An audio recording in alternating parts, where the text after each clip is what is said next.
Hello? Um, Paano nga ba mag-move on?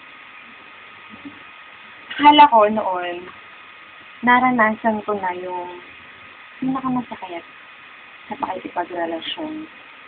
Dami ko na na-experience na to. Pero, kanya-kanya palang level yung sakit mo. Merong mild, meron namang super strong, parang kape lang. Ang dami ko nang nasulat about moving on. At ang dami na din nagsusulat tungkol dyan. Pero ewan ko ba, kapag moving on stage na, dyan nagkakatalo-talo. Ang tao kasi, prone sa sakit.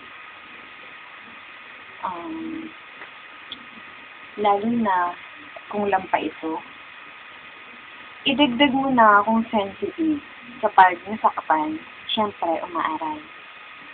Nakagawian ko ng magbigay ng advice sa mga taong nakakasalumuha ko based on experience, ika nga.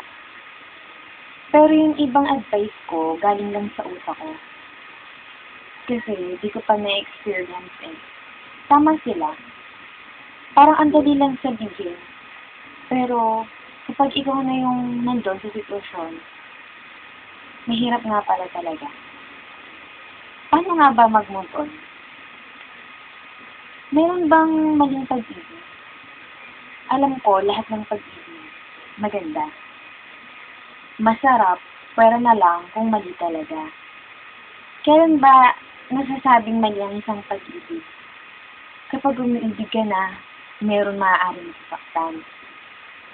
Mali kapag umiibig ka, tapos masasaktan mo ang sarili mo, sa kagustuhan mo mapagbigyan ang nararamdaman mo. Mali kapag nakakarinig ka ng bulong na mali. Stop it. Ganyan. Mali talaga dahil kung hindi mali, wala kang maririnig na safeguard. Konsensya ka nga. Hindi ko hawak ang puso ng bawat tao. Para sa akin, mahirap kapag pumasok ka sa isang sitwasyon na alam mong masasaktan ka lang at makakapanakit ka pa ng ibang tao. Pero kung sadyang malakas ang tawag ng sinasabi mong pag-ibig, sige, magpakasaya ka. Diyan ka masaya. Mali kapag akala mo, dalawa kayong lalaban. Pero, matatauhan ka na lang, bakit ka mag-iisa naman? Minsan, hindi rin pala sapat ang nararamdaman lang. Is it enough? Will that make you happy for your partner? Mabuhay nga. Mabuhay ng puro nararamdaman lang. Kapag wala ka nang makita na tama sa pinusukan mong relasyon, abay mag-move on ka na. Paano ba ulit? Pang-una, maging mapagpasensya sa sarili mo.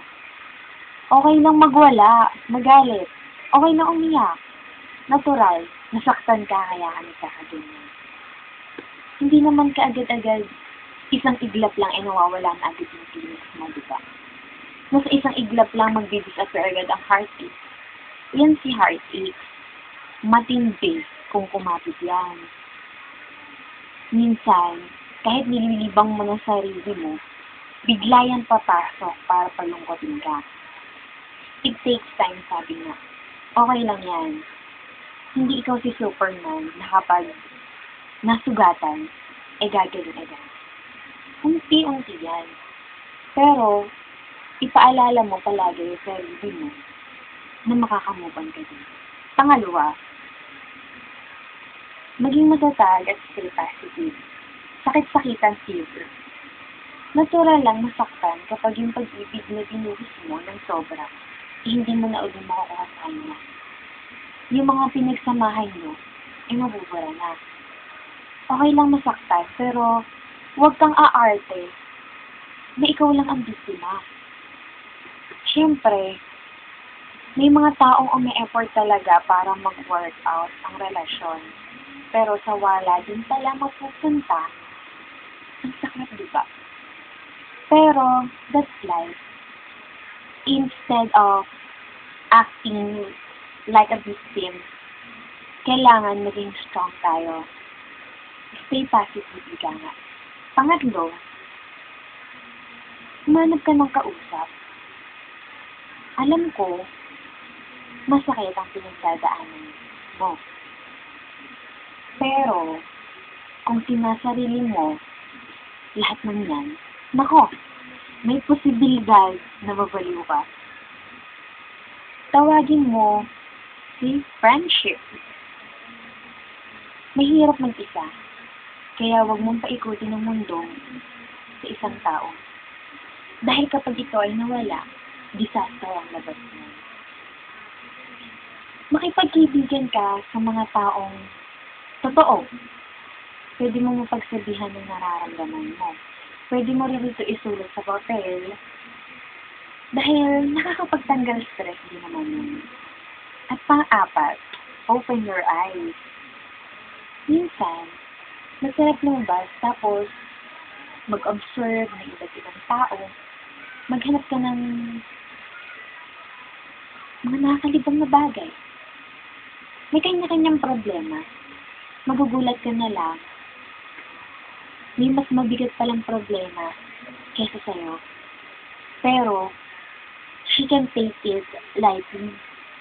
Hindi lang ikaw ang dumadaan o dumadanas ng lungkot. Paghihirap na nararamdaman, kaya sa kanya-kanyang level, isa nga. Bagong buhay, pang-5. Leave the past behind. Kung pwede i-refocus mo yung buhay mo, maghanap ka ng bagong interes. Yung trabaho mo, pagbutihin mo lalo. Relasyon mo sa family mo, status mo, o relasyon mo sa Panginoon. May sinasabi ba siya sa'yo?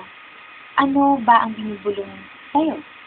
Baka kasi hindi ka nakikinig sa kanya, kaya laging pakapalpak ang love life mo. May tinuturo sa'yo pero nakapikit ka at yung gusto mo lang lagi, tignan ang tinitignan mo. Minsan, masarap rin pakinggan kung ano ba sinasabi niya. After all, ang Panginoon lang naman makakapagpagaling sa lahat ng sakit na pwede mong maramdaman. Dahil, He's the only one healer. And, pang-6, look forward. Marami pang i-offer ang life sa'yo. May darating pa. Sabi nga, kapag may nagsara, may magbubukas din. At kapag dumating yung time na yun, yakapin mo ng higpit at sasabihin mo, eto na yun. Hindi ko sinasabing pakinggan nyo yung mga payo ko. Ang sa akin lang, sana may nakuha kayong lesson sa mga sinabi ko.